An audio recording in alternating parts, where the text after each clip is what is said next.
আসসালামু আলাইকুম ওয়া রাহমাতুল্লাহি ওয়া বারাকাতুহু। সবাইকে জানাচ্ছি ঈদ এ মিলাদুন নবী সাল্লাল্লাহু আলাইহি ওয়াসাল্লামের শুভেচ্ছা।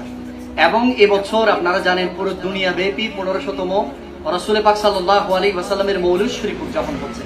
আর ইমানদার যখন মিলাদুন নবীর চাঁদ আসে, এরকম পতাকা নিজের ঘরে, ঘরের দেওয়ালে, ঘরের ছাদের মধ্যে যখন টাঙায়, গাড়িতে যেখানে রাখে না কেন, আমার কিছু ভাইরা ফতোয়া দেয় এরকম পতাকা রাখা নাকি বেদাত, এরকম পতাকা রাখা নাকি এটা নাজায়েজ। রাসূল পাক সাল্লাল্লাহু আলাইহি ওয়াসাল্লামের সময় নাকি এরকম পতাকা ছিল না, এটা নাজায়েজ। আমি তাদেরকে বলতে চাই, যখন বিশ্বকাপ আসে তখন আর্জেন্টিনার পতাকা আমার ভাইরা লাগায়, ব্রাজিলের পতাকা লাগায়, উরুগুয়ে প্যারাগুয়ের পতাকা লাগায় এবং চীন, জাপান, জার্মানের পতাকা লাগায়। তখন কখনো বেদাতের ফতোয়া আসে না। কিন্তু নবীর মিলাদুন নবীতে যখন এরকম তারা খচিত, চাঁদ খচিত পতাকা যখন এবং লা ইলাহা ইল্লাল্লাহ খচিত পতাকা যখন ইমানদার তুলে, তখন শিরিক এবং বেদাতের ফতোয়া দেয়। মূলত সমস্যা আসলে পতাকাই না, মূলত সমস্যা হচ্ছে ইমানের মধ্যে। রাসূল পাক সাল্লাল্লাহু আলাইহি ওয়াসাল্লামকে সহ্য করতে পারতো না মক্কার আবু জাহাল, আবু লাহাব, উতবা, শাইবা, ওয়ালিদ বিন মুগিরা।